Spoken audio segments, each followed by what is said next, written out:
Meredith, thank you very much. Byron Donalds, Republican congressman from Florida, is in the Faulkner focus now. Good to see you, Congressman.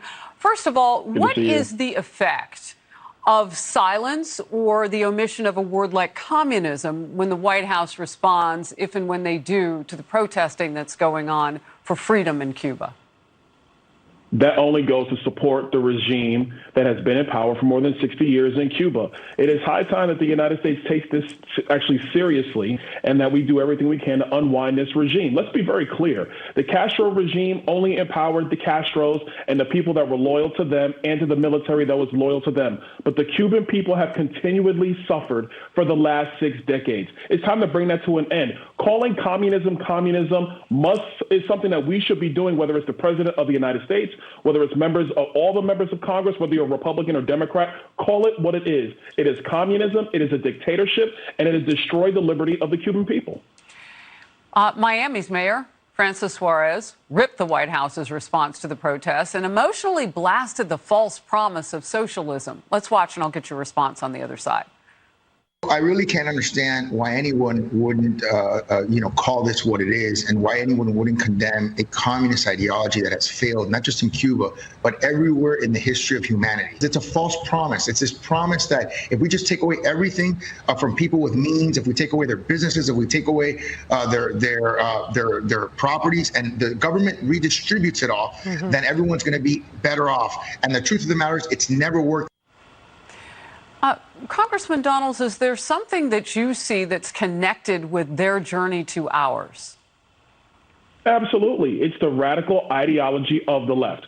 All you have to do is talk to people who lived in Cuba when Castro came to power. They're in Miami today. Go and talk to them. They will tell you exactly how destructive that regime was. They will tell you about the ideology that precipitated the rise of Castro. And what we're doing in the United States, unfortunately, is along the same lines. We have to stop this mess where it's not okay for some people to be rich and for other people to try to earn and get ahead. We have to allow our country to thrive and flourish. We have to allow our republic, our Constitution, to be the law of the land. We have to allow free market capitalism to reign, and we shouldn't be diluting that because of these Marxist ideologies that do come from the left, because Cuba is the example, frankly, in our hemisphere, 90 miles south of Florida. They are the example of what happens when that ideology is allowed to flourish and take complete control. Yeah, you see senators like Marco Rubio and some others, other leaders who have said, pay attention, and they've called out that short distance physically between us and them. Your tweet on Cuban protesters carrying the American flag got a lot of attention yesterday. I saw it. Hours later, the White House press secretary, Jen Psaki, was asked about a New York Times column that called the American flag, quote, unquote, alienating. Here's her response from the lectern. The president certainly values and respects the symbol of the American flag. He's someone who certainly waves it outside of his house, or does in Delaware and other places where he's lived throughout his time. But he also believes that people have the right to peaceful protests, and he thinks both can be true. Congressman, you have a lot to say about this on Twitter, and now we can hear you say it. Listen, I'm not going to listen to the New York Times about the value of the American flag.